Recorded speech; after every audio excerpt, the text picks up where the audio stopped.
कहते हैं इस मृत्यु लोक में इंसान की सीमा जहां खत्म होती है, महादेव की यात्रा वहीं से शुरू होती है। हिमालय की वो दुर्गम ऊंचाइयां जहां परिंदा भी पर नहीं मार सकता, जहां हवाएं भी जम जाती है और सांसें थमने लगती है, वहीं पत्थरों की छाती पर बर्फ से एक ऐसा नाम लिखा जाता है जो पूरी सृष्टि का आधार है। नमस्कार, बहुत स्वागत है आप सभी का। राष्ट्र टीवी देख रहे हैं आप, मैं हूं आपके साथ पूजा शर्मा। ओम ये कोई साधारण अक्षर नहीं है, ये वो नाद है जिससे ब्रह्मांड का जन्म हुआ। ये वो ध्वनि है जिसमें ब्रह्मा, विष्णु और महेश समाये हैं। लेकिन सोचिए, हजारों फीट ऊपर बादलों को चीरते हुए एक ऐसा पहाड़ है जिस पर कुदरत हर साल अपने हाथों से ओम लिखती है। देवभूमि उत्तराखंड के ओम पर्वत को महादेव की साक्षात कृपा माना गया है। इस अलौकिक रहस्य को करीब से महसूस करने के लिए हमें जाना होगा उत्तराखंड के पिथौरागढ़ जिले में। समुद्र तल से करीब 6191 मीटर यानी कि 20,312 फीट की ऊंचाई पर भारत, नेपाल और तिब्बत की सीमाओं के त्रिकोण पर खड़ा है ये अमर शिखर।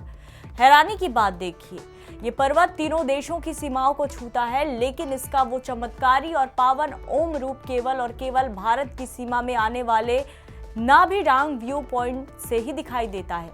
मानो प्रकृति ने यह नजारा सिर्फ भारत के साधकों और शिव भक्तों के लिए ही सुरक्षित रखा हो। हमारे शास्त्रों और शिव पुराण में एक बेहद विस्मयकारी कथा मिलती है। मान्यता है कि जब इस ब्रह्मांड की रचना हो रही थी तो भगवान शिव ने पूरी पृथ्वी पर अपनी उपस्थिति के रूप में 8 प्राकृतिक ओम की आकृतियां अंकित की थी। ये इंसानों द्वारा बनाए गए मंदिर नहीं, बल्कि खुद महादेव के हाथों से खींची गई लकीरें थी। और इस रहस्य की सबसे बड़ी सच्चाई यह है कि कलयुग का इंसान उन 8 आकृतियों में से आज सिर्फ एक ही आकृति को देख पाया है, और वो यही है ओम पर्वत। लेकिन बाकी 7 ओम कहाँ हैं? वो किस अगम्य घाटी में छिपे हैं? ये आज भी रहस्य है। लेकिन कथाएं यही खत्म नहीं होती। यहाँ के स्थानीय निवासी सदियों से एक और चमत्कारी गवाह दे रहे हैं। उनका मानना है कि जब सूर्यास्त होने लगता है तो इस पहाड़ के शिखरों से जो परछाई नीचे घाटी पर गिरती है वो साक्षात स्वास्तिक का रूप ले लेती है।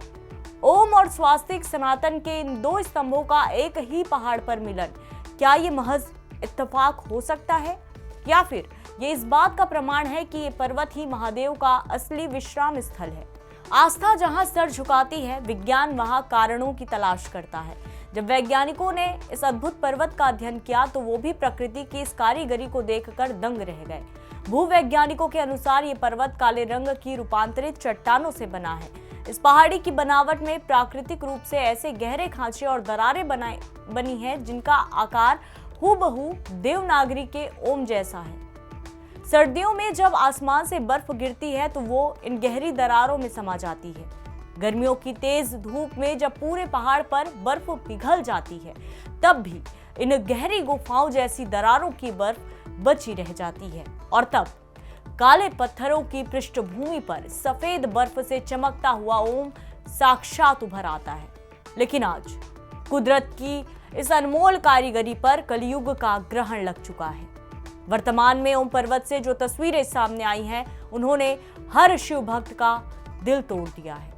पहाड़ से बर्फ का नामो निशान मिट चुका है। जो पहाड़ हमेशा सफेद ओम से जगमगाता था, वो आज सिर्फ एक सूखा, काला और बंजर पत्थर बनकर रह गया है। आखिर कहां गायब हो रहा है भगवान शिव का हस्ताक्षर?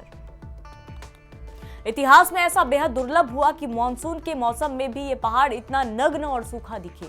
वैज्ञानिक कह रहे हैं कि इसके जिम्मेदार हम इंसान हैं।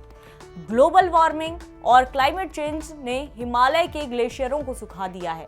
पिछले कुछ समय से आदि कैलाश और ओम पर्वत की यात्रा पर आने वाले इंसानों और गाड़ियों की तादाद इतनी बढ़ गई कि उनके धुएं और प्रदूषण ने यहाँ का तापमान बढ़ा दिया है।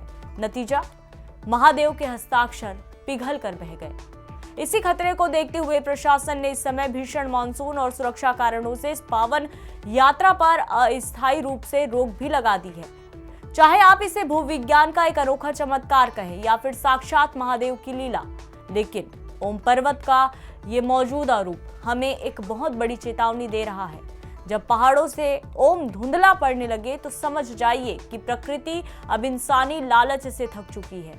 ये सिर्फ एक धार्मिक प्रतीक के खोने की बात नहीं, ये इस बात का संकेत है कि अगर हमने अपने पहाड़ों, अपनी प्रकृति को नहीं बचाया तो महादेव का तीसरा नेत्र खुलने में देर नहीं लगेगी।